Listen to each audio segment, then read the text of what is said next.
About 7 years ago, I went to Ghana, West Africa, with my mum. She is a Ghanaian, and I am Black British, but we were visiting our homelands together.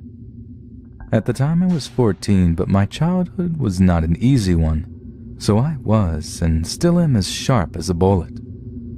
My mom owns a small hotel business abroad, about 5 rooms, and she had hired her cousin, my distant cousin I think, to take care of the business when we weren't around.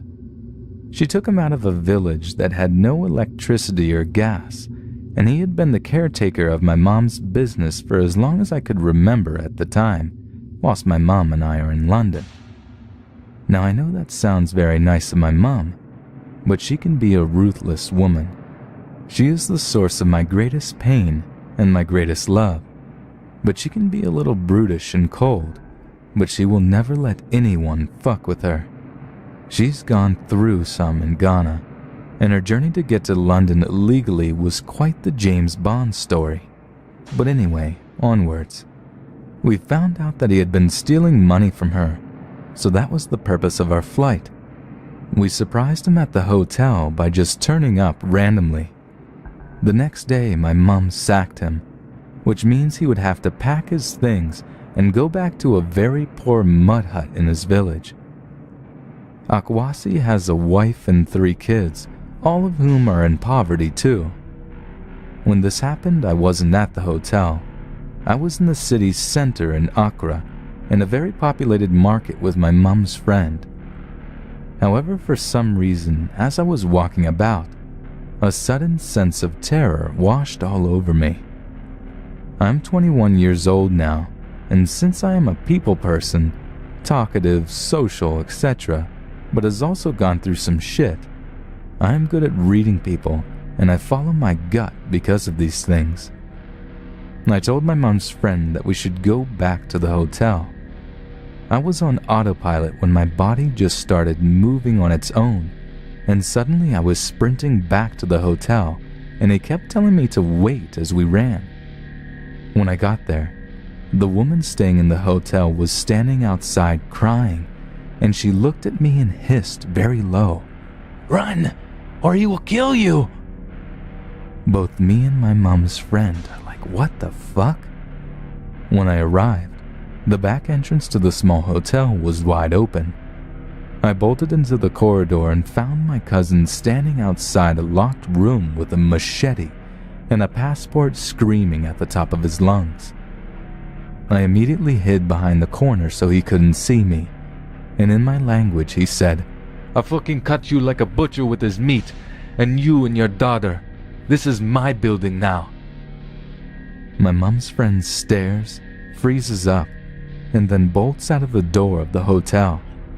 The way the hotel is set up, you can enter the main gate and take a left to get to the small car park, or just come through the car park, where you can see into the windows of one of some of the rooms.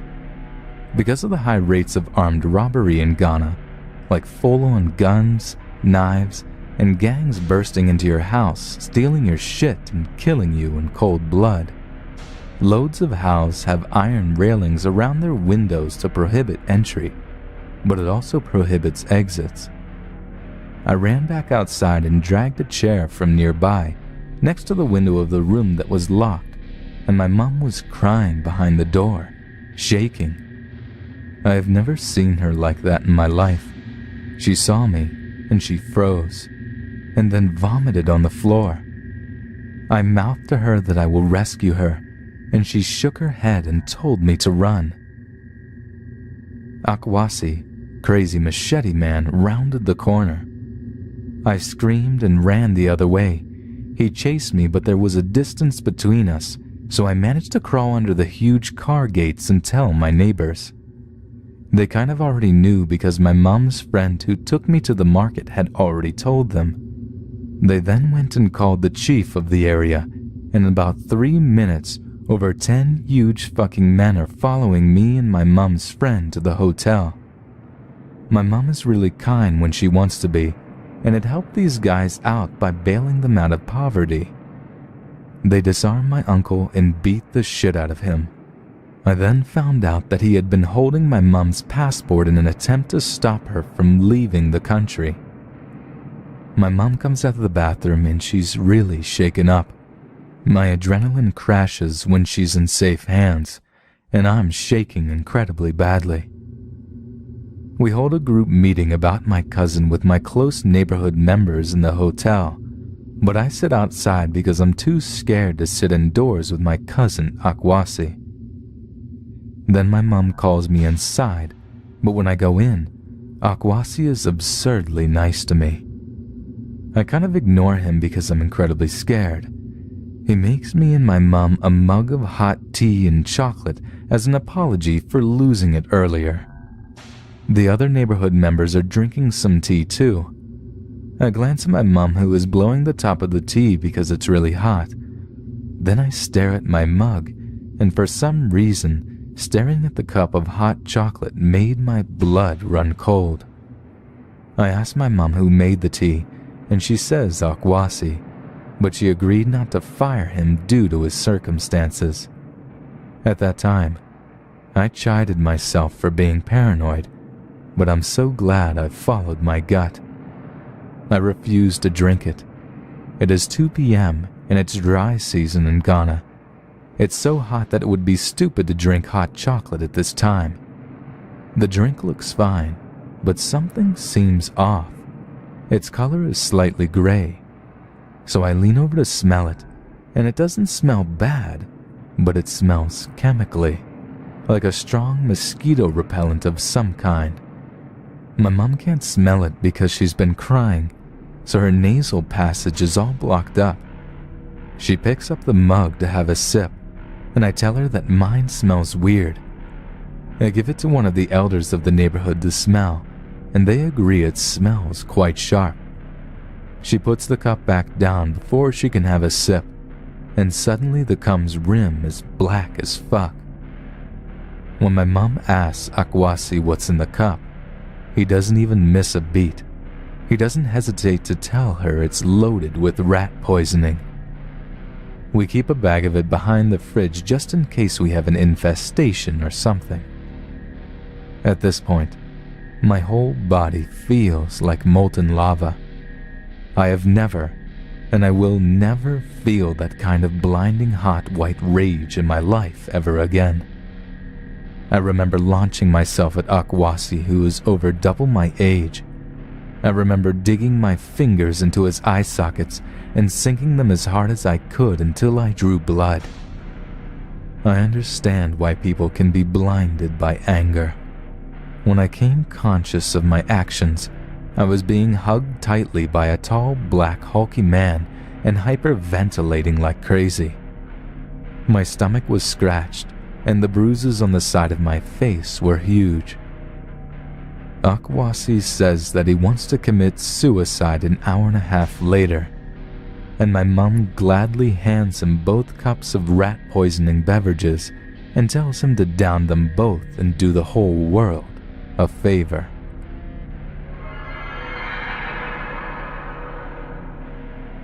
A little background. My mom owns a boutique which has been going strong for 5 years now.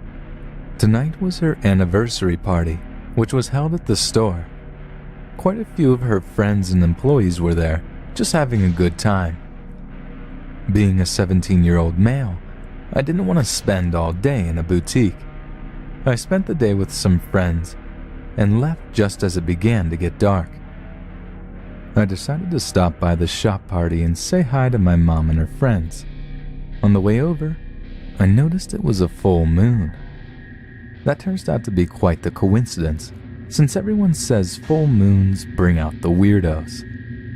I enter the store, and everything's going great. My mom's laughing with her friends. One of my buddies is actually there playing guitar for them. His dad is there as well, who I also get along with.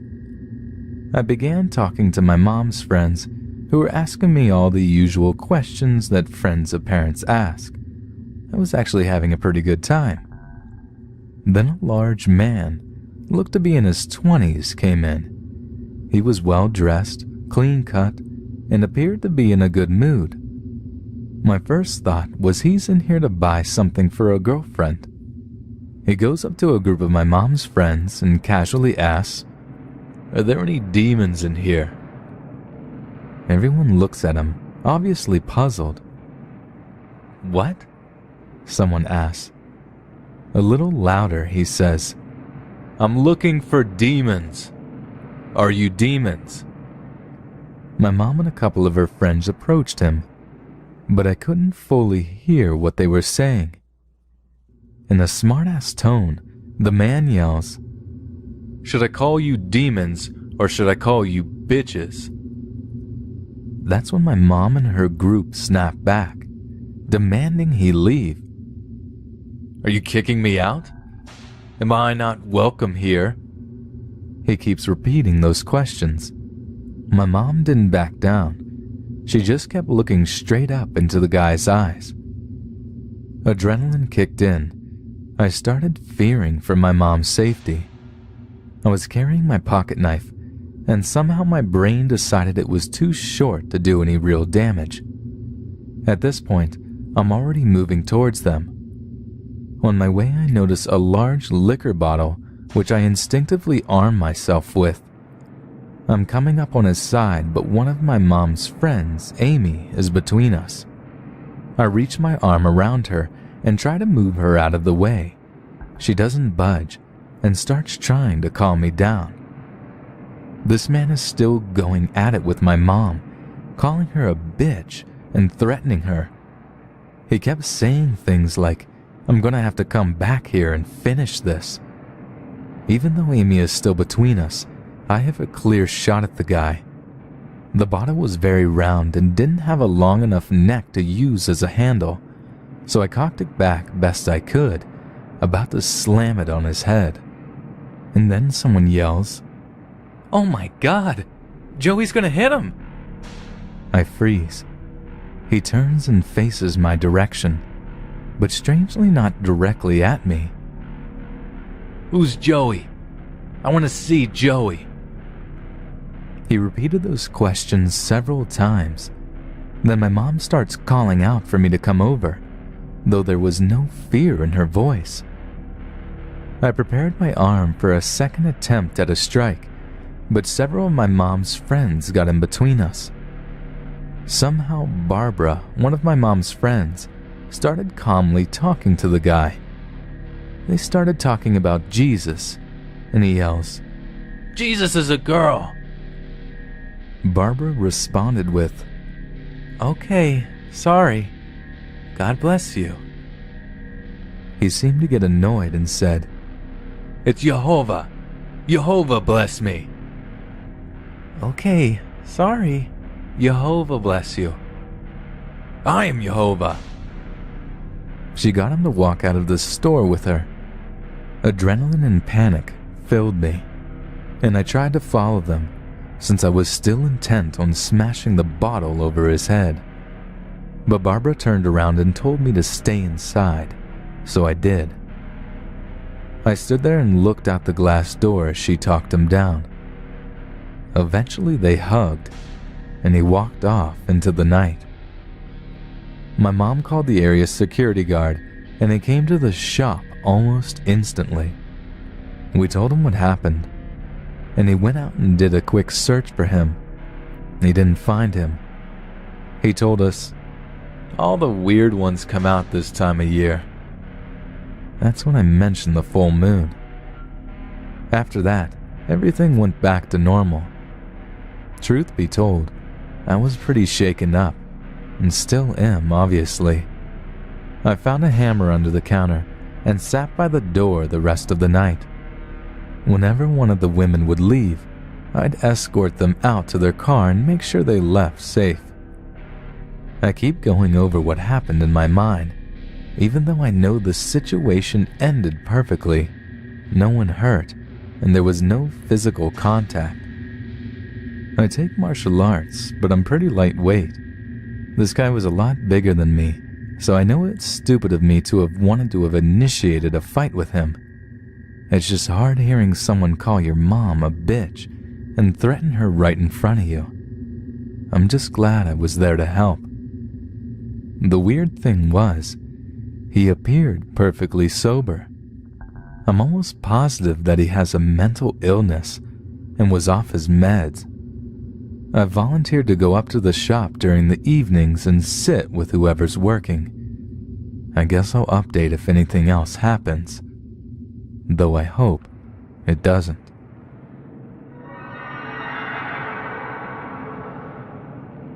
I was a sophomore in high school, and I had recently thrown my rebellious stage into full throttle, trying every drug available to me.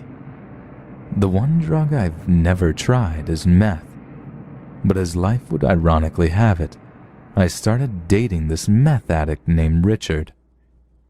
This story isn't so much about him as it is about his dealer, TJ. My boyfriend was a tiny, short guy who fortunately never laid a hand on me. His dealer, on the other hand, was a massive guy. He stood 6'3" and must have weighed 300 pounds. He had a machete he kept in his boot at all times, and once I saw him knock a guy out for simply glancing at his house. He is a schizophrenic meth addict and a dealer. Also, he lived directly across the street from me. About 6 months into my relationship with Richard, I ended it and told my parents everything. They were concerned, of course, but I was still in a lot of trouble. A few weeks after we'd broken up, I get a Skype video call request from him. I stupidly accept it, and he cut right to the chase, telling me that TJ's cousin had recently been arrested and somehow their meth-addicted brains believed I was the cause of this, despite never having met his cousin. I told Richard to try to talk some sense into TJ, but all Richard said was, "I'm just trying to warn you. He's coming," and ended the Skype call. Because I was a stupid teenager, I didn't report this to the police and didn't tell my parents until much later in life.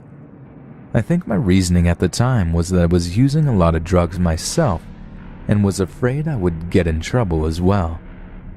After the night of the Skype call, I saw TJ everywhere. He was watching my house. He would show up at the park near my school where I'd smoke, and I'd see him standing across the street from my bus stop.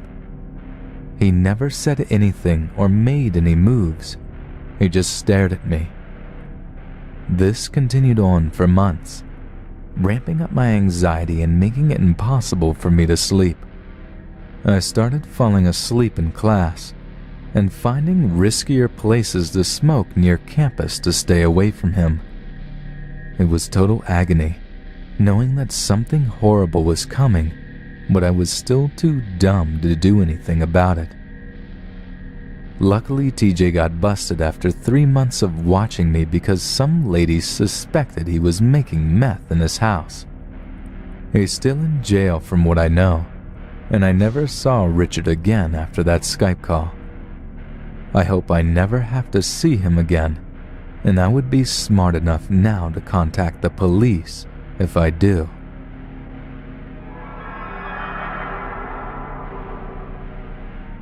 About 10 years ago, I studied abroad. I had few friends in this new country and was glad to find a place to live with some cool people my own age. I started hanging with this crew, which became my friends, and we used to smoke a lot of weed. Things were sweet.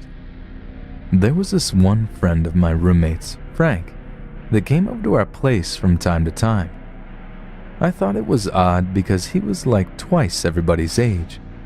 He was very intense as a person and made me feel slightly uncomfortable. The first time I met him, he seemed extremely suspicious of me and would ask me all kinds of questions to suss me out. But he had a good sense of humor and would always crack great jokes. In a way, he was kind of charming, and my roommates seemed to love him. Also, he always brought pizza. I asked one of my friends what the deal was with this guy, and he was like, "Oh, you don't know? Last year he found his girlfriend and her siblings murdered in their flat. he's under investigation. But he didn't do it. I was taken aback by this. How could they really know he didn't do it? And why did they want to hang around with a potential psycho? I gave it the benefit of the doubt, but I certainly saw Frank in a new light now. Time went on, and Frank came by our place almost daily. He was very clever and sly, manipulative. I got to know more about his background. He used to be in a gang when he was my age. He had been in prison for most of the time in between then and now for violence. This didn't help me in trusting him. I couldn't believe how naive my roommates were to trust this man. Then police went out and declared him a suspect. By now, this had become the biggest investigation ever in that particular area. He was interrogated, but released for lack of evidence. Back home at our place, he would sit and talk about how he was a victim of a conspiracy, and all of my friends would nod and believe him. I felt crazy for being the only one who didn't believe it. He must have sensed it, because he took me outside and asked me if I believed him one time. I said, yeah, sure I did, because by now I was starting to get really afraid of him. I asked him about the murders, where he told me his version of the events, where, according to him, he found the bodies. It was gruesome, but I still had doubts, and to my horror, he would at another time crack jokes about the whole thing. Who in their right mind would joke about that? In my mind, only a complete psychopath. I started researching what a psychopath actually is, and learned that this guy fit every classical definition. I freaked out, because I couldn't figure out what he really wanted from us. I started getting paranoid and started believing that he actually planned on killing me and my roommates. I couldn't tell this to my roommates because they were fully blinded by this guy's charades and trusted him. At one point I started sleeping with a knife in my bed. That's how scared I was that he was going to come and murder us like he murdered those poor souls. This was a horrible time for me. On top of that, police had been tipped off about the relatively large amounts of weed being kept in the house and started raiding the place. 2 of my roommates were busted, and this marked the breakup of our collective. The day I moved out, Frank helped me with my stuff and looked at me, menacingly as I always found him. "You're all right," he said. "I actually planned on killing you, but you're all right." I kid you not. He told me this. The others would laugh it off as a joke, but I saw it very differently. I was glad to leave after hanging out with this murderer on and off for 1.5 years. Frank would be arrested shortly later, starting a huge trial that lasted several years. I found some new friends and got back to some normality in my life. That's when I realized how fucked up the whole situation was. I had been isolated with all of this and had no one else to go to. A year later, I was back in my home country and followed the trial. All the craziness that surfaced about this man during the trial would convince me that I was probably right all along. He was proper mental and was convicted of 4 life sentences. He will never be a free man again.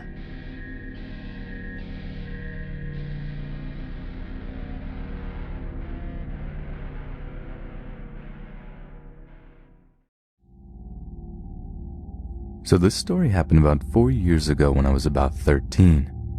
So to preface, my mom was leaving town for a week, so she decided to send me off to a summer camp 5 hours away from where I lived to my hometown.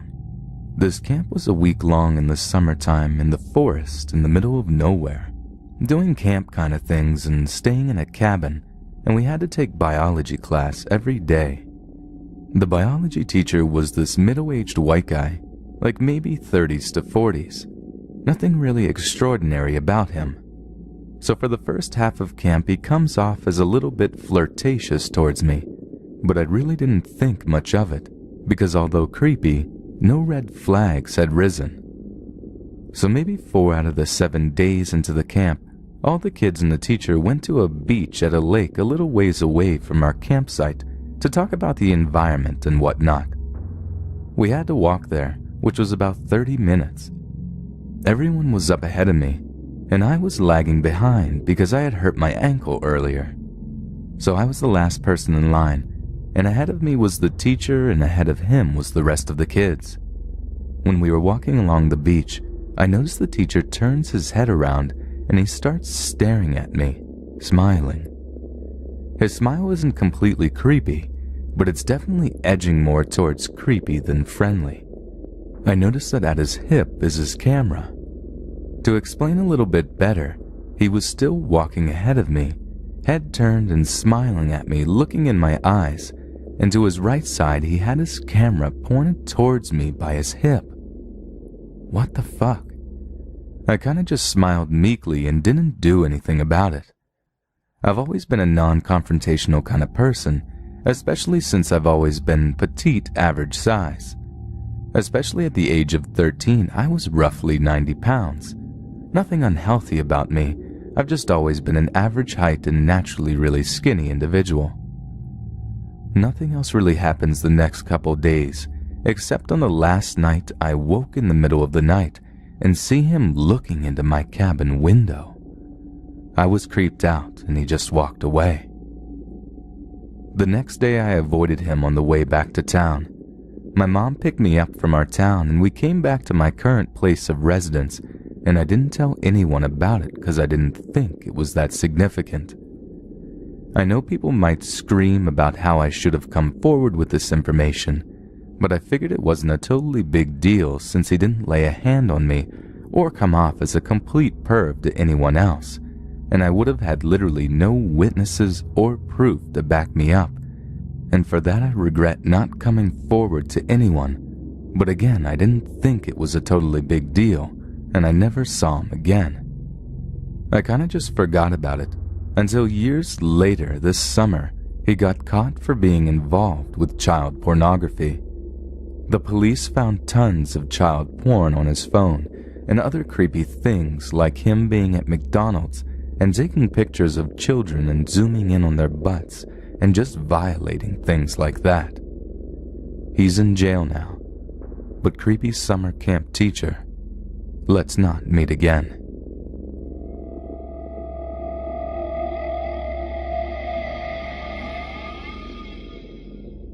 So this encounter happened back in 2009. I was 17 years old and in year 11 at high school. It was a weeknight and I had just left my then boyfriend's house probably around 6 p.m. to catch the train home. I caught buses and trains everywhere, so I had the pleasure of bumping into a lot of quirky people quite often, but this night was different. I was waiting at the train station. It was still somewhat light out, and I was the only person on the platform at that point. Because around that time of day was still considered peak hour, I usually didn't have to wait long for my train, but on this fateful day, it had been delayed. I was sitting halfway down the platform on a bench, and about 10 to 15 meters away, a man joined me in waiting for the train. He had a phone to his ear and was quietly talking to someone. Obviously, I thought nothing of it. A few minutes passed and I noticed the man had hung up his phone and was slowly edging closer to where I was sitting, shooting me quick glances. Now, I suffer from fairly terrible anxiety, so I immediately started feeling a little nervous. I watch his movements out of the corner of my eye. He's a tall, muscular-looking man, probably in his mid to late 20s. Sure enough, he's eventually made his way over to my bench, but doesn't sit down. After a few minutes of silence, he says, "Hey." And I look over at him, pretending that I didn't just watch him slowly walk over to me, and I say hi back.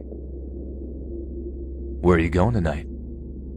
he asks, barely making eye contact with me. Just going home." He's silent for a while. I was praying he'd just walk away, but then, out of nowhere, begins telling me how sexy I look. Now, I remember at the time not getting scared at how abrupt and inappropriate his comment was, but laughing instead. I was tired, wearing no makeup, hair in a messy-ass bun, and I was wearing one of my boyfriend's giant jumpers. I looked like a big, ugly ball, and I seriously thought this guy was kidding around. But he looked unimpressed, almost angry when I laughed. Uncomfortable again, I just murmured, "Thanks," and kept my head down, scrolling aimlessly through my phone.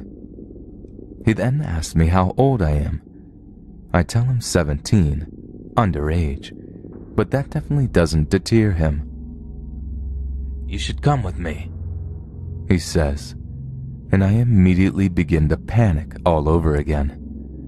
But because back then I was way too polite and never wanted to hurt anyone's feelings, instead of telling this guy to leave me the fuck alone, I start making up shitty excuses why I needed to get home as soon as possible. "I have family coming for dinner, and I have so much homework. Just not really feeling very well right now." He looks annoyed, but ignores everything I just said and tells me there's a party tonight, and he wants to take me. Without even thinking, I blurt out, "What the hell? You don't even know my name."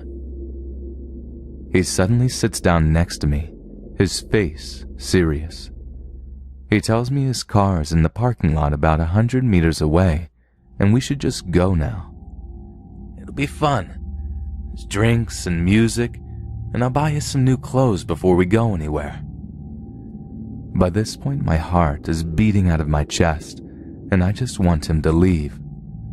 Other people are arriving at the station now, and I'm looking around at them desperately, trying to get someone's attention because I'm too scared to get up and move. I don't want him to see I'm scared, so I continue to smile, saying, "I'm really sorry, but I have a boyfriend and I gotta get home." "You'll forget about him." Then I see it. The most wonderful thing I've ever seen. My train was approaching the station. I was so close to getting away from this guy. But of course he saw it too. I began to gather my things and stand up, and he grabbed my arm, pulling me back on the seat. "Let's just go for a drive." I got to my feet again and tried pulling my arm away from him, but he held on. I thought to myself, surely people are watching this, right? Someone will come and help me at any moment. But no one did. People could see me trying to get away from this man, but were acting completely oblivious to it. The train rolled up to the platform, and people began to exit as I was trying to pull out of this guy's grasp. He suddenly let go, and without missing a beat, I hightailed it to the train carriage just before the door closed, breathing uncontrollably. People in the train are staring at me wide-eyed, no one asking me if I was okay or needed help. I looked out the train window, and the guy is staring in the window at me, his phone now back up to his ear. As the train slowly pulls away from the station, he begins walking back down the platform, and I'm guessing towards his car. At the time, I was just freaked out that a strange man had been so physically forceful with me, but 7 years down the track, I'm fully aware of how dangerous a situation that could have been. I know he clearly wasn't waiting for the train, and I don't want to know who he'd been on the phone with. Ever since then, I swore to myself that if I ever saw someone visibly uncomfortable or scared in public, I wouldn't turn a blind eye to it like those people did to me.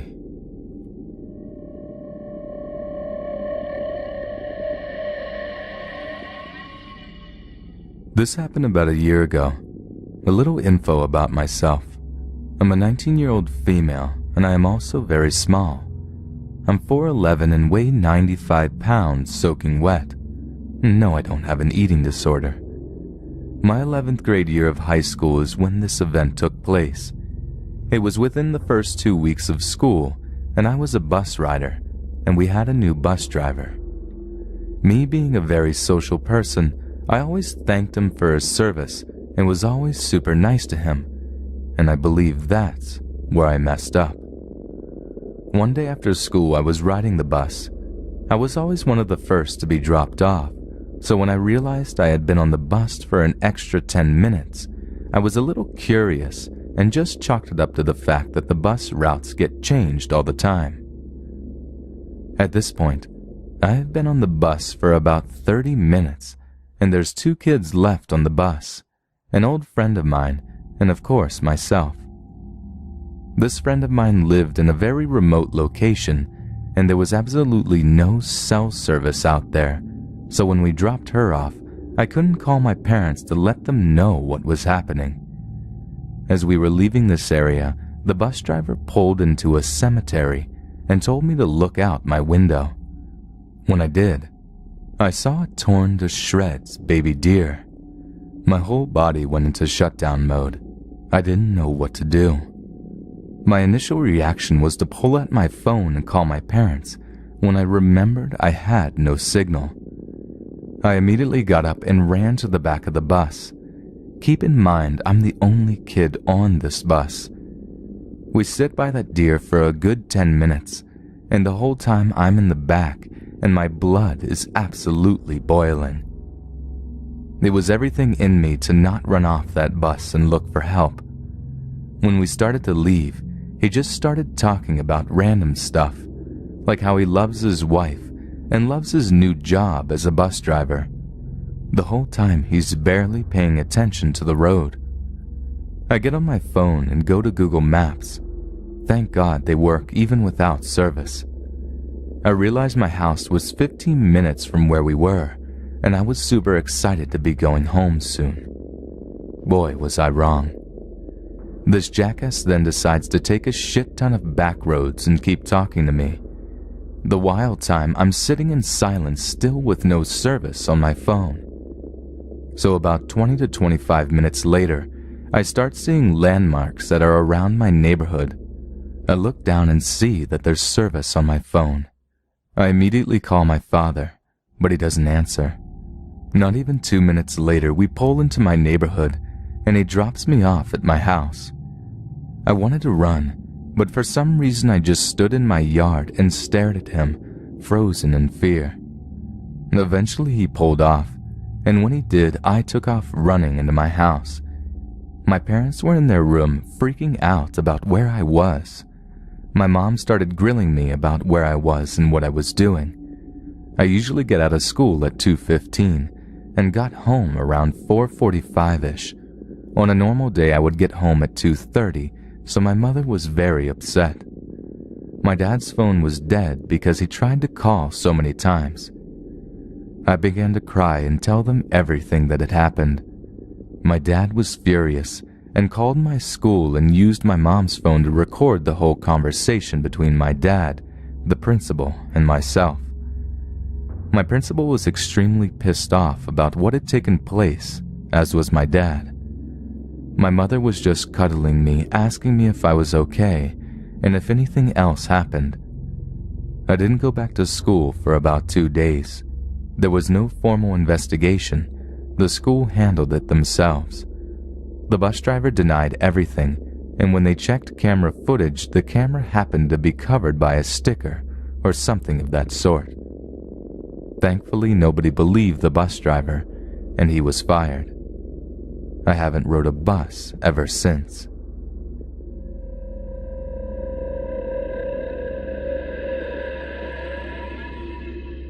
This happened ages ago when I used to babysit. I was maybe 13, living in the countryside, and was babysitting most of the children's on my street, 20 houses max. This one particular neighbor would love to go out on Wednesday because there was this Latin dance class going on in the nearby bar. So I was used to babysitting for her and knew she'd always come back very late. That specific night, the oldest of the three was a little difficult and didn't want to go to sleep. I struggled with putting him to bed and afterwards was very tired. I studied my math a little bit and around midnight decided to take a nap until the kid's mom came back. A few minutes after falling asleep, I hear someone frantically knocking on the door, trying to open it. It was the neighbor with her 2 young children. It was winter, and we easily had 3 feet of snow, and temperature outside must have been around -21 degrees Celsius, -5 Fahrenheit. The kids only had their pajamas on and an unzipped jacket. She was wearing jeans, a wool shirt, and winter boots. I could see the fear in her eyes as I struggled unlocking the door. I panicked and had her walk all the way around the house to the patio door. When she got in, she quickly told me to bring all the children downstairs, turn off the lights, and not to answer the door to anyone. The kids kept asking, "Who is Daddy going to kill? Who is Daddy going to kill?" And she kept muting them, saying nothing was going to happen, and then she left. I woke up all the kids, brought them all in the playroom in the basement, and asked them to play silently. The oldest, who hadn't been long asleep, was asking what was going on, and I kept telling him it was a special occasion where he could play late with his neighbor friends. I calmed down the 2 other kids, telling them no one was going to die, but in my mind, my time had come. I could see myself being shot while trying to protect these kids. I was trying to figure out how to stay alive, or at least how to keep them alive. I wasn't trying to be a hero, but I was trying to convince myself that if it came down to that, I would have to try and protect them. I called 911, but started shaking and crying so much I didn't know what to do. It was an answering machine asking if I wanted the cops, the ambulance, or firefighters. I called my mom, told her quickly what was going on. She called the cops and joined me. As she got in the driveway, the neighbor's husband was walking up the street with a huge axe. My mom got into the house, locked the door, and cracked open a window and asked what was going on while he was approaching the house. He asked her to come out and confront him, thinking it was his wife. My mother then explained to him she was the babysitter's mother and came after getting a worried 13-year-old's call. He then asked us to give him his wife, but we didn't know where she was. He argued a little with my mom, but she was so calm, it calmed him down. I still admire her for that night. After 10 to 15 minutes of arguing, he walked back home carrying his axe, and a few seconds later his wife knocked on the patio door behind the house and came in. She was crying and was apologizing to my mother for the entire situation. She thought her neighbor was home, not the babysitter. My mother asked me to go check on the kids while she was taking care of the wife. A few minutes later, 2 police cars arrived and they came in, spent time with the wife, asking tons of questions, then me and my mother. In the meantime, the woman I was babysitting for arrived, and they interviewed her too. They asked me and my mom if we were ready to go to court if the woman pressed charges against her husband. Surprisingly, she never did. Turns out, she had just announced to her firefighter husband that she was sleeping with her boss in order to get a raise because they were struggling financially. He got his firefighting axe and said he was going to kill the bastard, but she wanted him to stop. That's why she brought the kids and left.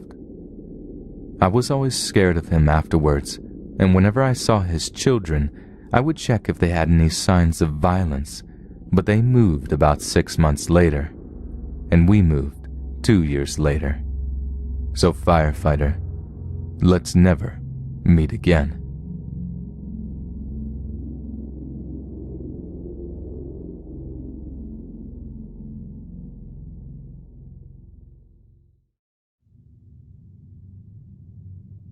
This happened 2 nights ago, so I'm still replaying it over and over in my head. I thought this would be a good place to share. I'm a pretty predictable person with a predictable schedule, so I'm not sure if this was a random occurrence or if someone knew my nightly routine. I'm a 35-year-old woman. My husband Rob gets up for work hours before me, so he goes to bed before I do. I usually get to bed a few hours after he does, around the same time every night. I turn off the lights and TV in the living room and take my dog to the back door to let her out. She's tiny, old, and poses zero threat to anyone. The door leads to a large deck outside. Off to the right of the deck is a few steps down and a small path to the gate, which we always keep chained and locked. Every single night before opening the door, I peek out of the window right next to it without disturbing the blinds and flip on the deck light. I never expect anyone to be there, and we've never had a problem with anyone trespassing or trying to break in. It's just something I do every night. Kind of like peeking behind the shower curtain before I pee. I know no one is back there, but if I don't check, then that's going to be the one time that there actually is someone hiding there, you know? Hey, I watch a ton of horror movies, and it's pitch black outside at night where I live. So a few nights ago, I got ready for bed, went to the back door with my dog slowly following behind me, and peeked out the window. I flipped on the light. My heart jumped into my throat when I saw a skinny, dirty guy in his 30s or 40s standing off to the side of the door, facing it. I see him raise his arm up and hold a screwdriver above his head as soon as the lights went on, preparing for someone to open the door. I screamed, "Rob, get up! Get the gun!" as loud as I could, which startled the guy, and he jumped over the rail of the deck, even though he was right next to the stairs, and ran. My husband ran out of the bedroom with his gun. He called the police, and they showed up within 5 minutes. They drove around trying to find the guy, but to no avail. The guy broke the lock on our gate to get in. He also pried open the back screen door, which we always kept locked as well. If I would have opened the door without looking out first, I might be dead. I don't know if I caught the guy trying to break in, or if he was waiting for me to open the door like I do every night. Either way, it was fucking terrifying. My parents are buying us outdoor security cameras this week as an early birthday present for Rob.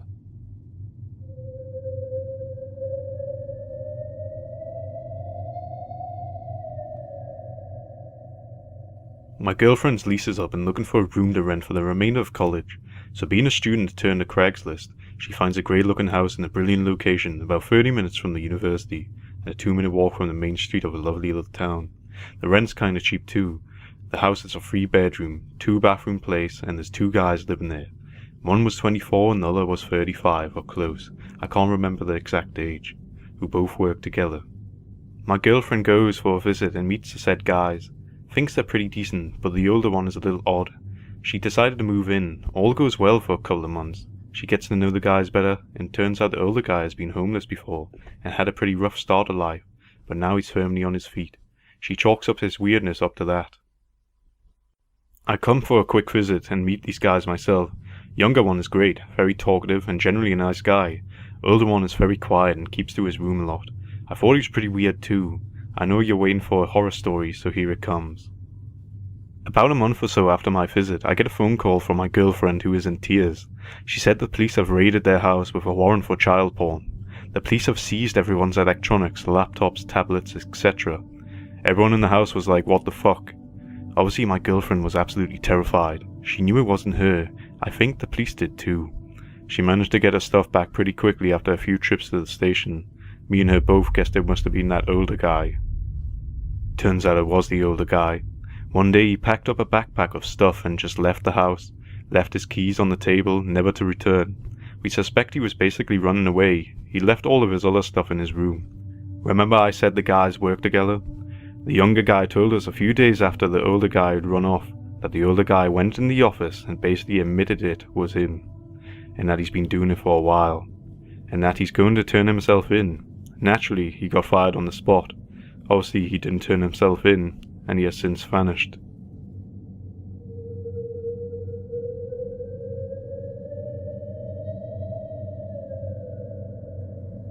For clarification, I'm a 26-year-old female and I work the front desk at a public library. Let me tell you about Hank. He's mid-30s, average-looking guy, and he's always with his mother. He has some sort of mental disability that no one is really sure of. From what I've heard, he suffered brain damage as a child, which gives him a speech impediment. Most of all, he loves to read. I mean, boy howdy. Once or twice a week, Hank and his mother come in with bags overflowing with books to return, only to come back to the desk with an equally tall pile of checkouts. He'll talk about his favorites out of the return bag and rattle off lists of titles for us to reserve for him. When he's not physically in the library, he'll call us with requests, or just to ask if his previous orders are ready. And speaking of those orders, his lists are so long that something arrives for him almost every day. Rarely a day goes by where Hank isn't mentioned in some way at the library. All the librarians know Hank, and he knows all of us by name, and he's usually polite and upbeat and likes to share what he's reading with us. This would be all fine if Hank's favorite genre didn't happen to be romance. And I don't mean Nicholas Sparks. I'm talking about the endless abyss of Harlequin sleaze, pulpy paperbacks with nearly broken spines, and covers bearing cheeky titles and glistening faceless torsos locked in passionate embrace. Obviously, these books are popular to begin with, hence the ruined spines, and we librarians see all kinds of snicker-worthy titles getting checked out. We're all adults, and we've all read our share of smut, so it's not as if we're a bunch of prudes passing judgment. But whereas most patrons have some sense of modesty about their sexier checkouts, Hank doesn't hold back. He has absolutely no shame about his romance habit because, as far as I can tell, to him they're just books, no different than any other book in the library. He'll spout off the most ridiculous-sounding titles and gush about authors with the same unchecked enthusiasm teenagers have when they tell me about the Ya series. So far, this is all quite harmless, if not a little unusual. My problem with Hank is that I'm his favorite. I could tell from the very moment I met him that he liked me, given how friendly and personal he was. It only got uncomfortable when one day he invited me to his house. Of course, I politely declined, but he went on to explain that he and his mom had really fixed the place up, and we could have dinner and play Xbox together. I again said no, and mentioned I had a boyfriend, to which Hank became visibly frustrated and said it was nothing like that, he just wanted to hang out with me. I declined again, and he finally gave up and left. Freaked out but slightly amused, I hurried to the break room to tell my friends. They all laughed and told me Hank was known to become very interested in new staff, and this wasn't the first time someone had been invited to his house, so I brushed it off and didn't take it too personally. Another incident was not so easy to ignore. It was the day before Christmas break, so the library was predictably dead. My coworkers and I had a nice time kicking back and chatting about our plans for the holidays, seeing to the few patrons we had. The phone rings. I answer, and it's Hank. We exchange pleasantries. He asks to renew his books, business as usual. I process his request. We say Merry Christmas, and as I'm about to hang up, I hear, "Hey!" I put the phone back up to my ear, and in a quiet, sheepish voice, he says, "You're really cute," and hangs up. Fast forward to a few months later, and once again, when I pick up the phone, it's Hank. As I said, he calls pretty frequently, and somehow I'm usually the one to answer. He often keeps on the phone for 10 minutes or more while he asks about his books and places requests. And while I've come to expect it, it doesn't make the process any easier or less annoyingly time-consuming. During this particular call, after he's already had me on the phone for a while, meanwhile a line is forming at the desk, he eventually asked me to read the description of a particular book. I'm caught off guard, since that's not really a common question, but I look up the title on Amazon. The book jacket blurb is so overloaded with flowery language that you could practically hear the bodices ripping, and I quickly decided there was no way I was reading this out loud to a man over the phone. I told him there was no description listed in the library catalog, and with that he abruptly ended the call. Keep in mind that in between these incidents, I still see Hank all the time. He makes it a point to come to my desk.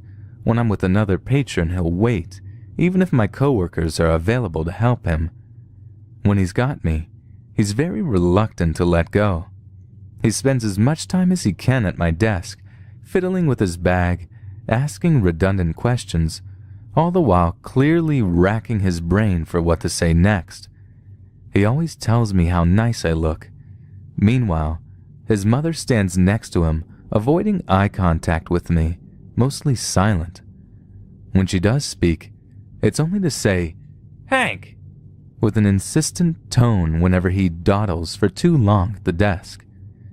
There are times that she has practically dragged him away.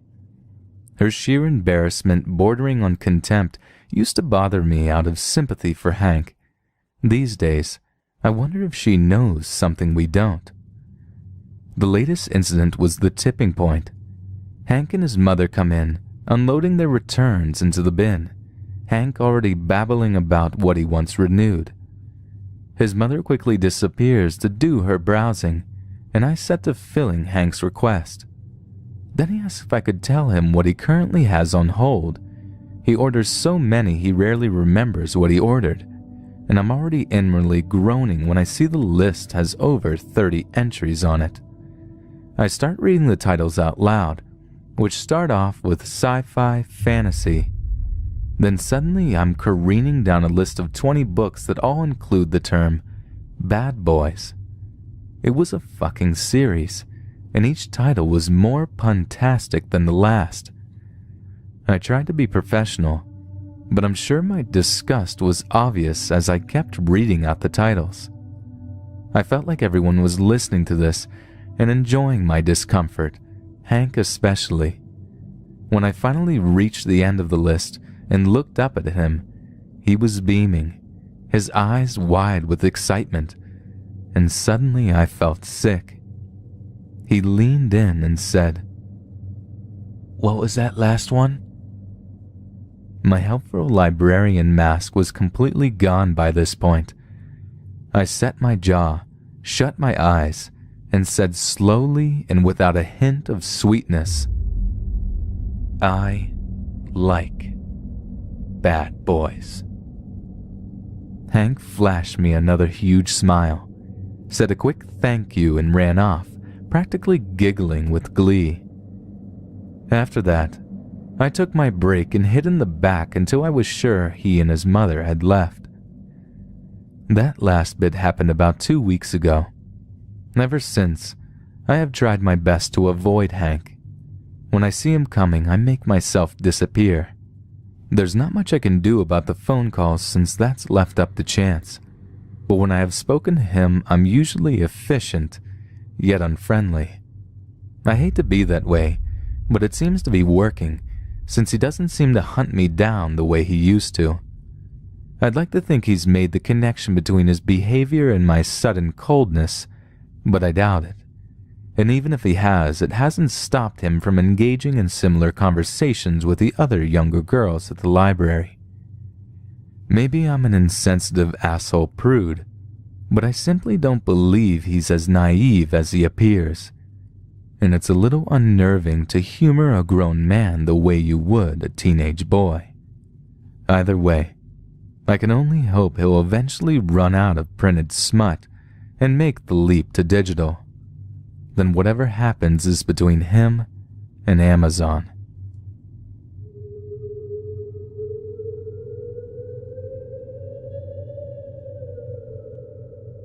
Here's some backstory. I live in the smaller side of a city in Estonia. I won't tell in which part because obvious reasons, and there aren't many people living in this side of the city that I live in, so it's pretty quiet here, and nothing strange usually happens. I'm a 13-year-old boy who loves to listen to creepy true stories. Okay, now to my story. It's 2 p.m. and I just finished another boring school day, so I have guitar lessons on Wednesdays after school, and the lessons last from 1 hour to 2.5 hours. I started walking from school to a shop nearby. I bought a can of soda and left the shop and headed to the guitar lesson. It started raining as soon as I got off the bus, so I put my hood on all the way up. I got to the entrance of my guitar school, and I spotted a weird, 6 foot tall, I'm guessing homeless guy wearing a red hooded jacket, just sitting in a puddle. I thought it was weird at first, and then I saw he wasn't even moving. He was just sitting in the middle of the street, and it felt like he was paralyzed or even dead. I watched him for about 5 minutes. He didn't move once. I got a very unnerving feeling and stepped into the classroom. I quickly forgot about the man and started playing my guitar. After 2.5 hours of sitting in that warm and sweaty classroom, we were finally free and I went outside. And to my surprise, the man was still sitting there and he hadn't moved a fucking muscle. I was creeped out again, and I took a photo to send my friends. I have since deleted the photo because I had to change phones. The bad thing was that I had to get some stuff at my garden shop for my mother, and the guy was sitting directly in front of the store. Oh no, he's gonna grab me and do something with me, I thought. But I was paranoid because I had just listened to the Corpse Husbands video of 5 creepy Let's Not Meet stories, and I thought I was gonna be one of the victims. But when I finally had the courage to go past him into the store, nothing happened. I was so relieved that he didn't just grab my leg and try and drag me away. But then again, why would anyone do that? Especially in front of a store that was packed with people in bright daylight. It was just in my head, and I was a very paranoid person. So I bought some garden stuff for my mother, and I got out there because I was tired and I wanted to get home and take a big nap. But as soon as I passed the guy, he got up and started walking behind me. I was so freaked out that I didn't want to glance back and see what he looked like. I just had the thought of, oh no worries, he just got tired at the exact same time that I passed him, and now he's walking in the same direction as I am. What a coincidence. I got to the bus stop and you guessed it, Mr. Sitting in a Puddle guy was standing right next to me and staring right at me. Yep, you heard it right. He was staring directly into my eyes and I could see it from the corner of my left eye. I didn't want to look at him, so I kept looking straight forward. In a couple of minutes my bus came. I entered first and the puddle man came in right after. I have to mention this, he smelled like he had been living in a garbage can for the last month, and I think he actually had been. I'd walked to the end of the bus where there weren't many people and thus there were many free seats, and of course the guy sat right next to me. I didn't want to switch seats to seem rude, so I bared his disgusting odour. I was getting a bit unnerved because he wouldn't stop staring at me, and he was breathing through his mouth down my neck. I could feel and smell the stench of rotten air coming from his mouth. Fucking disgusting. When I got to my stop, it was already dark out, so it made me even more scared than I already was. I sat at the window seat and I stood up to let him know that I wanted to get off, but he wasn't getting the hint, so I said, "Excuse me, I would like to leave. May you please get up or at least move your legs so I can get off the bus?" He didn't even flinch. I thought that he didn't understand Estonian, so I said again, but now in Russian. No answer. He didn't move his legs or his body, he just kept staring at me. Now I saw his face. He had brown eyes and a long dirty beard. It was covered with cheese or something like that. He had a baseball cap and many holes in it and a sweaty and muddy Lakers t-shirt. I basically jumped over him so I could get out. Bear in mind I had a long and heavy guitar on my back, so it was kinda difficult to navigate. And when I got off the bus, the guy got off as well. This fucking guy didn't move when he clearly knew that I wanted to get off the bus, and now he just started following me again. Luckily my apartment was very close to the bus stop, so I literally ran for my life to the door. When I looked back towards him, he was running at me like a maniac. Luckily we have a door that closes automatically when shut. So I got to the door and opened and closed it at the right time, because the second it closed, he was at the door, banging on it, and screaming some incoherent things at me. I ran straight upstairs to my apartment door, which was on the 4th floor. I was basically bawling my eyes out right there and then. My mother was at home preparing dinner for my family. I told her everything. She ran to the window that overlooked the house door and saw nobody, obviously. But the scary part is when my dad came home, he said he saw the guy in the red hooded jacket with a baseball cap on, standing on the third floor and knocking on different doors asking for me by my name. My dad asked him what the fuck he was doing, and he ran down the stairs and out the door. Thank God my dad came home when he did, because if he had gone the other story higher, he would have knocked on our door. My questions are, how the fuck did he get inside? How the fuck did he know my name? He must have been stalking me somehow, or asked my friends, neighbours, or even family members for my name. So the homeless guy that stalked me and somehow knew my name, let's never meet again.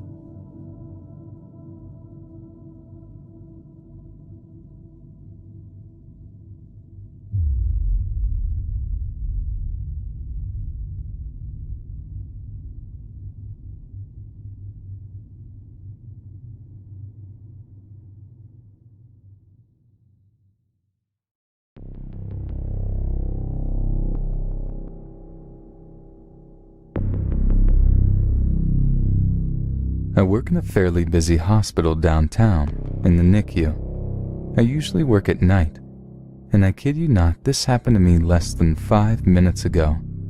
I figured it would be good to get this down in writing before I forgot. It's also a way for me to have some sort of proof in case something comes of it. During orientation, we are taught to be observant to the signs of a possible abductor. We were taught to look for oversized clothing, bags, and shifty behavior. Luckily, I've never encountered a strange individual until just now. It's currently 2:59 a.m., and I've been sitting at the front desk since 11. I'm a nursing student, so I usually just do clerical work around the unit. I also watch the cameras to make sure no one is here that isn't supposed to be here. It's usually pretty quiet at night. However, I've already had a sort of weird night, so this just adds a cherry on top of it. The NICU and most of the second floor is a locked unit. That means that in order to gain entrance, you have to pick up a phone which then rings to the desk. Usually it's parents wanting in to see their babies and family members who are lost. It quiets down around 11, so no one usually comes in or out during my shift, with the exception of housekeeping. One of the security cameras is situated so I can see who is picking up the first phone. I had been sitting here browsing Reddit when the phone rang. I glanced over at the phone, thinking it was a parent wanting an update or something like that. It took me a second to register that it was the number for the first set of doors/phone. I picked it up and looked over to the screen. There was a lady in baggy clothing with a sling on her arm. I answered the door, and she said she wanted in to find her cousin, who apparently had been brought up from the emergency department. I asked for the last name, and she unintelligibly rambled off a Latino name that I only caught the first part of. Knowing that we did not have any new admissions, I told her we didn't have anyone by that name. I tried to get some information out of her, and she again said that her cousin had been brought up from the ED. I told her in that case she would want to go to labor and delivery and talk to them. She hesitated, then said okay and walked away. I got a really weird feeling from her, so I checked the census to see if there was anyone that was being assessed in L&D, and there wasn't. So either she was at the wrong hospital, or she wanted in the unit to do something a little bit more sinister than just to see her cousin. I shrugged it off and figured that her cousin was in L&D and that she would find her and all would be well. About 5 minutes later, the same lady appeared in her extremely baggy clothing and her sling. The only difference was that this time, she was putting the sling on and using her injured hand to mess with something in her oversized sweatshirt. She picked up the phone and once again asked to be let in to find her cousin, and that L&D said that they had no one by that name. I told her the exact same thing, and that she would need to get in contact with her cousin and go back to L&D. She got hostile for a second, and then hung up the phone. Whether or not she was trying to gain access to the unit for things she shouldn't be doing, I'll never know. But creepy lady who looked like a baby snatcher, let's not ever meet again.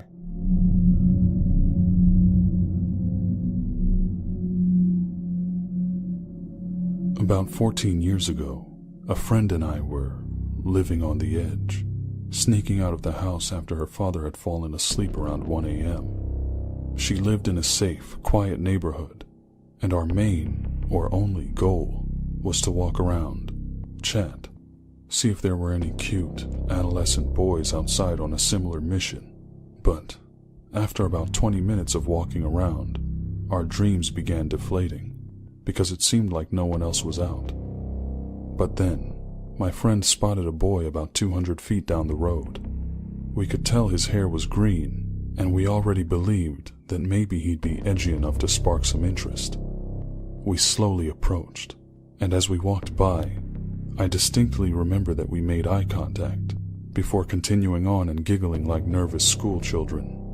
Within 5 minutes, as we had continued, though slowly, to walk up the same street, we heard a few voices behind us. We turned, and instead of just one green-haired boy, there were now 4 to 5. From the distance, and in the dark, they seemed big, intimidating, and angry. We kept hearing them yelling questions. "Aren't you out past your bedtime, you sluts?" And, "That's right, you better keep walking fast. Don't want to miss getting home to Daddy." As we picked up our pace, they did the same. We decided to walk down an alley, not smart, we both realized, but just down and across a fairly major intersection was a lit gas station. Our plan was to go in there and ask for help, maybe getting the clerk to call the police. We began running down that alleyway once we saw that they were still following us, still calling us sluts and children and bitches. It seemed that our nervous laughter had instead inspired some sort of anger in them. Maybe the boy thought we had been laughing at him, poking fun. Whatever it was, they were pissed, and they wanted to mess with us right back. We made it into the gas station and watched as they wandered off. We must have waited at least another 20 to 30 minutes. When they had first come up behind us, we thought it was just a quick joke, an interaction that would come to a steady close. But they had followed, and we hadn't seen all their faces. After 20 to 30 minutes had gone by, we decided to try walking home. We took the back streets, since they had only seen us on the main one. We figured we were safe because they'd been gone for so long, and we didn't see anyone around. We made it about 4 blocks before they reappeared. I heard an engine puttering along slowly. I turned around, and I explicitly remember letting out a momentary sigh of relief. The car behind us was a Mustang. I remember stupidly assuming that no green-haired punk kid would have a Mustang. I was wrong. The first face I saw in the car was his. We were on the sidewalk, and they had driven right up next to us, still asking the same questions. This time, I didn't see any other girls with them. We kept saying we were sorry. We hadn't meant anything, but they just kept laughing and staring at us. Finally, as we came up to a street that we would have to cross, the car door opened. The green-haired boy opened his door and reached out to grab my leg, attempting to snatch me toward the car. I shrieked, and we both sprinted across the street. They sped up to make a right turn, positioning their vehicle right behind us. I remember feeling the breeze and heat of their car right behind my legs. They even tried to hit us. We dove into some bushes and crawled into a yard. Some drunken older women had a barbecue going, and as we crawled into their yards, 14 years old and sobbing, they scooped us up, told us to calm down, and to call the police. We did, and the cops came and asked us questions. Afterwards, the women gave us a ride back to my friend's house. I always wondered why the cops let them drive us, even though they were clearly drunk. Anyway, I hope I never meet any of those green-haired boys again.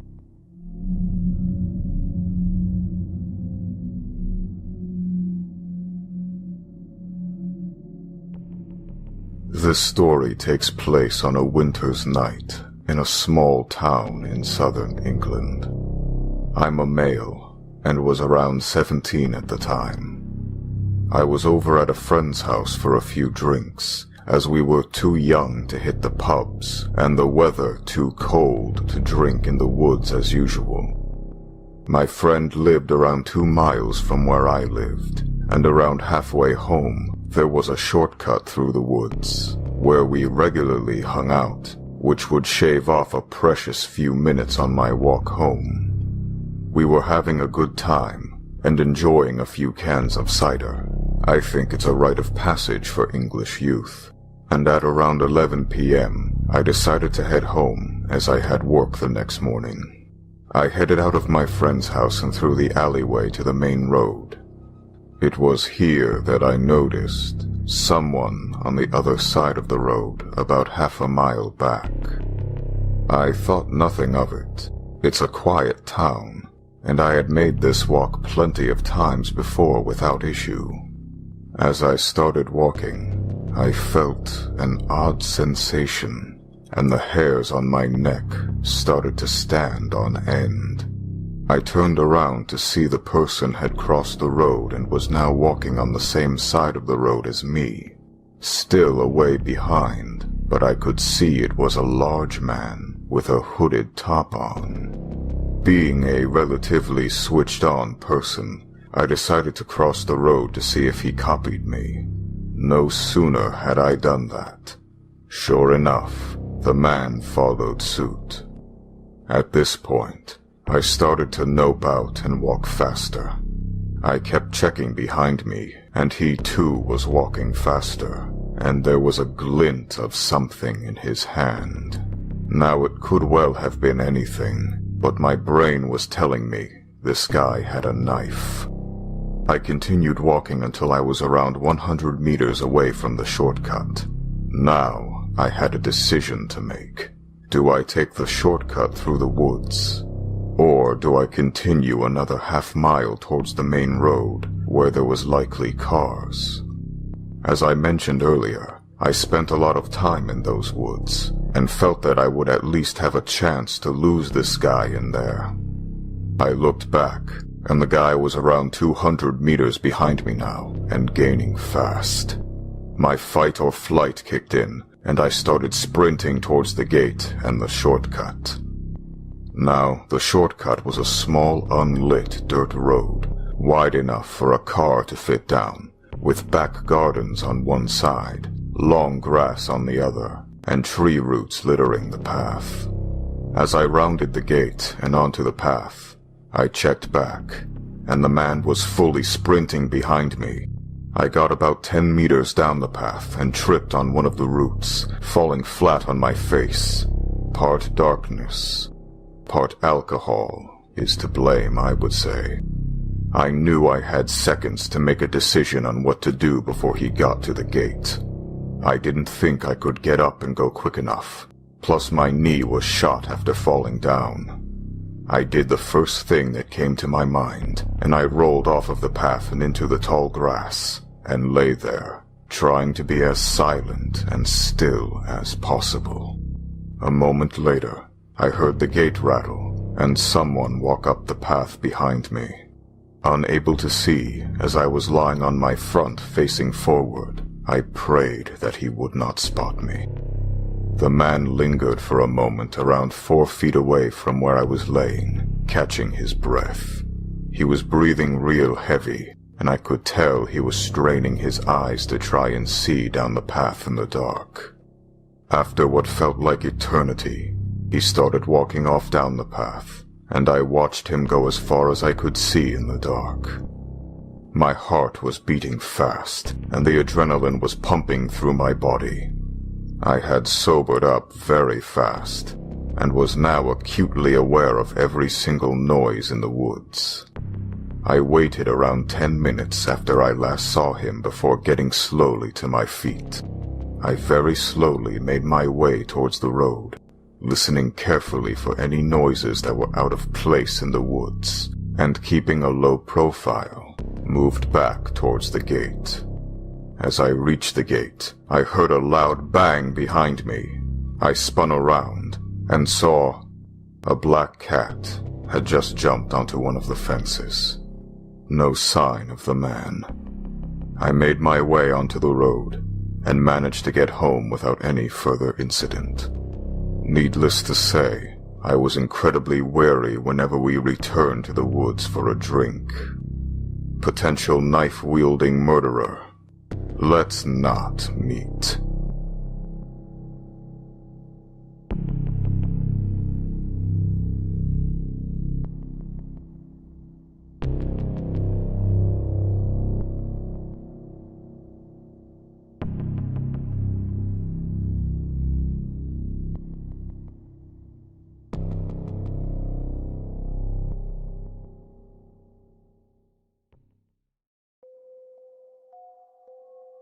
This happened when I was 11 years old, and my friend Casey was sleeping over at my house. One thing to note is that I have sleep apnea, which will usually be a bother to anyone who is sleeping over, but Casey was a very heavy sleeper. I doubt a bomb would have woken her. At around 11 p.m. we both decide to call it a night. Another thing to note is that I have a futon leaning against my bed, so one side is against the wall and the other has a futon on it. I remember not knowing what time it was, so I used my hand to scan the floor for my phone. When I found it, I turned it on, but the screen was so bright I had to turn my face away from it. The light on my phone illuminated the room, and with that, I saw a tall, skinny woman in her late 50s with long white hair leaning over the bed looking at Casey.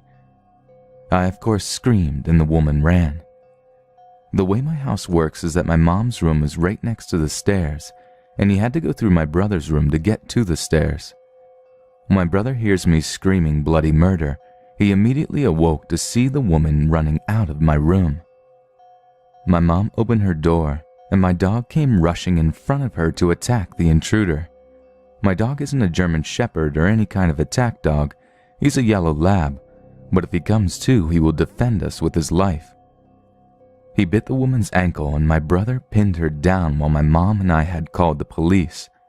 I woke Casey up, but we didn't leave the room. When they finally arrived, they took her away. Later we found out she had a serious case of dementia. I felt bad, but at the same time, I can't describe in text or words how afraid I was for my life and Casey's life.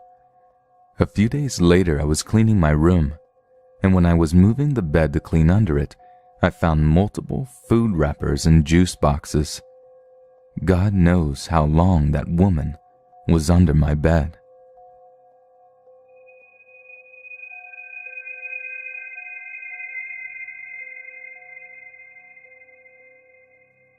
I worked a fairly entry-level office job in a mixed commercial/industrial area in my community.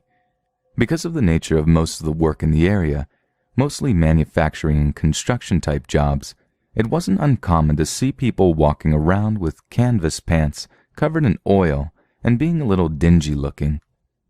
I carpooled with my mom since she worked nearby, and that particular day my mom had called me to tell me she was going to be about a half hour late picking me up.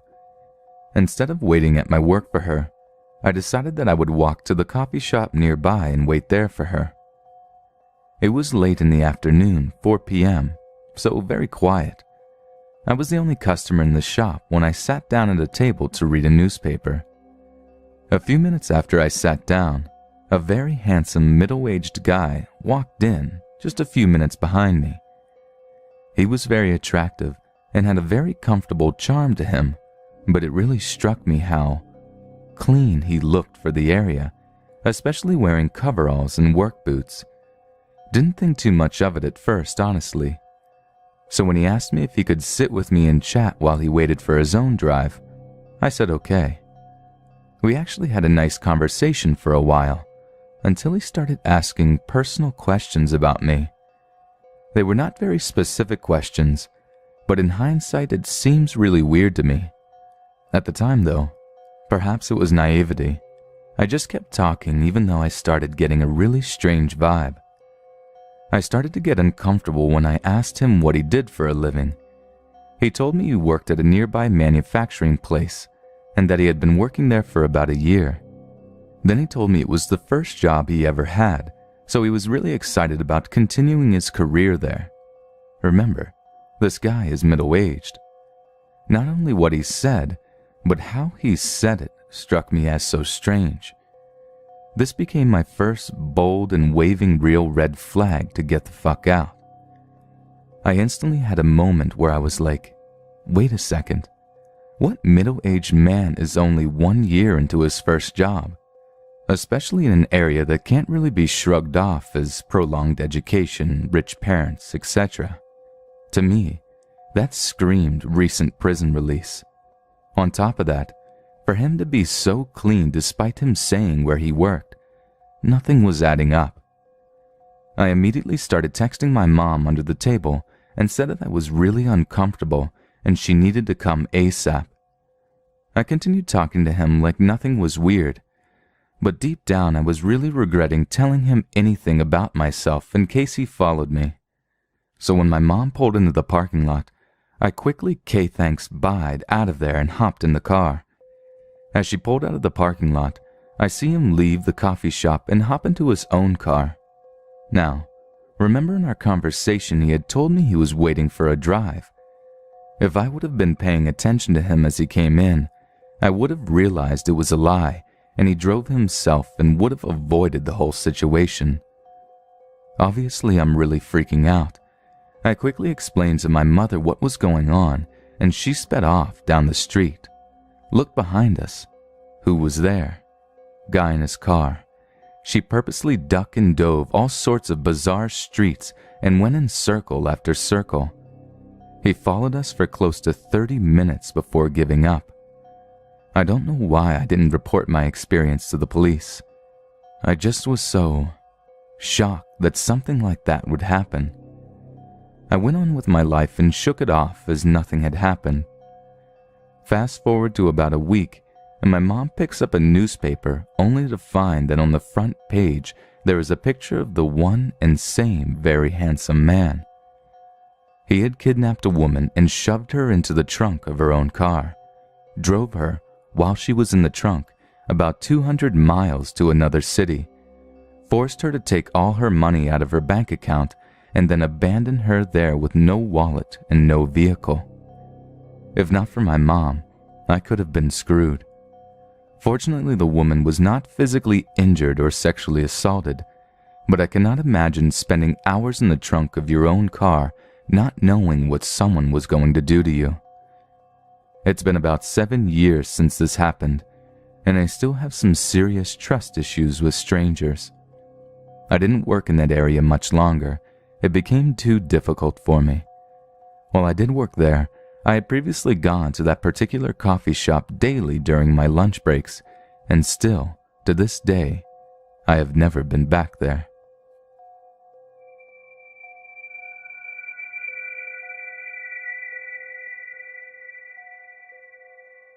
I lived the first 18 years of my life in a not very nice part of London, so I got smart very quickly. However, this guy almost slipped past me. When I was younger, I was bullied very badly, and as a result, hadn't had very many friends. A boy about 3 years older than me took an interest in hanging out with me and wanting to be my friend.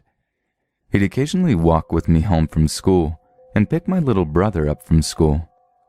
Pretty soon, rumors started that we were dating and or sleeping together, which both he and I vociferously denied.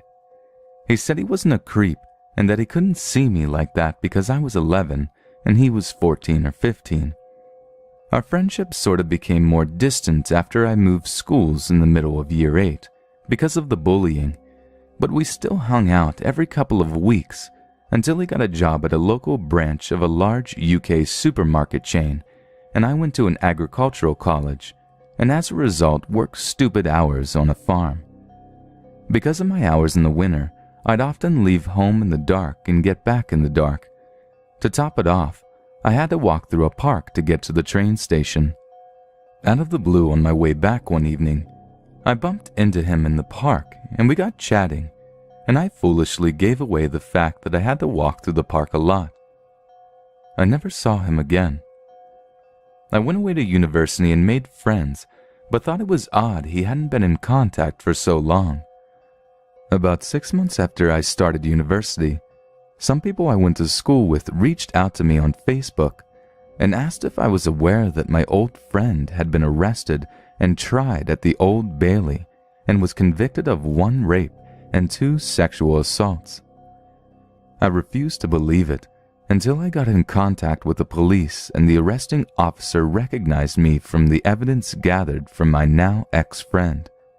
When he was arrested, he was found with a picture of me with unimaginable fluids on it. When questioned about the picture, he said that it was the one he always wanted, but couldn't bring himself to do anything to me when I was younger because he saw me as innocent. However, the time he met me in the park on my way home from the farm, he was going to do something, but as he got closer he realized I was wearing steel-toed boots, and I'd beefed up a fair bit because of the physical work I was doing, so he didn't want to take his chances and played it cool instead. A really scary thought is that he could be roaming the streets fairly soon with new identity, and no one would have a clue. Part of me is still angry with myself for not seeing him for the monster he is.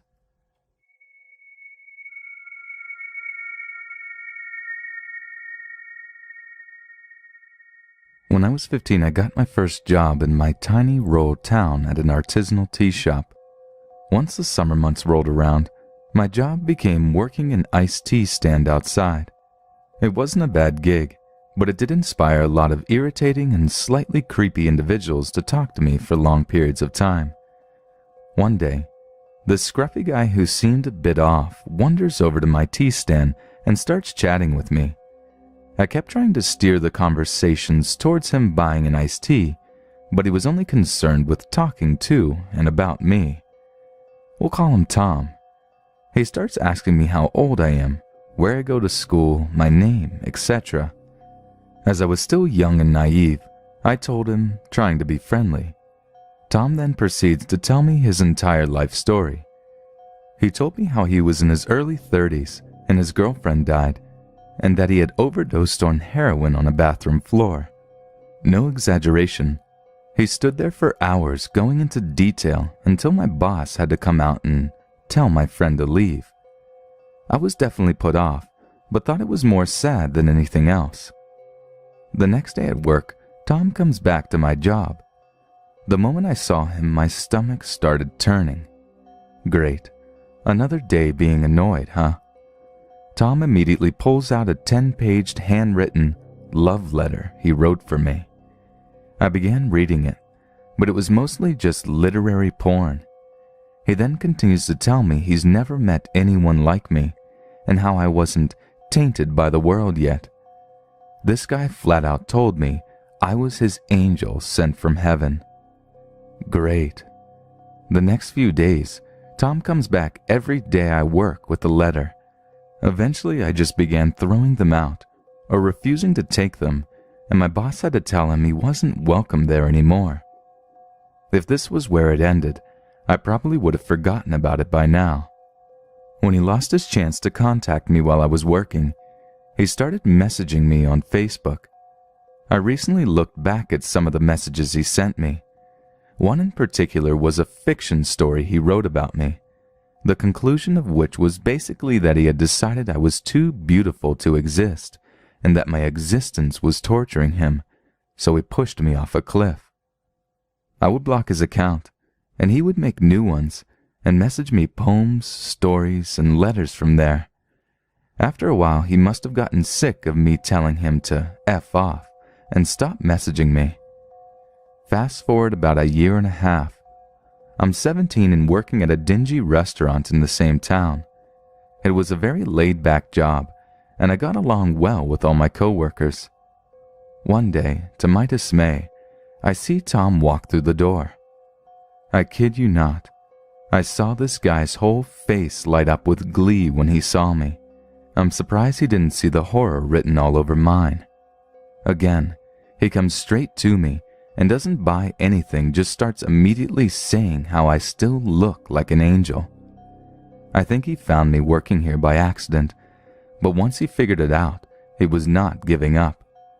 He started coming back every single day again and messaging me on Facebook all over again.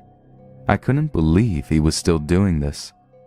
One coworker I was close with, Max, started picking up my vibe when this guy came in. He ended up telling me that he went to high school with him and he got in trouble for stalking more than one girl, in addition for having a lot of drug issues. Basically, he was incredibly bad news. The next time Tom came in, there happened to be nobody else in the restaurant, and Max told him not so subtly to walk out and to not come back. He didn't. To this day, Tom will still occasionally message me on Facebook from a blank account to tell me how much I'm torturing him. I'm not sure if he ever had real malicious intentions for me, but for the sake of my sanity, I hope I never see him again.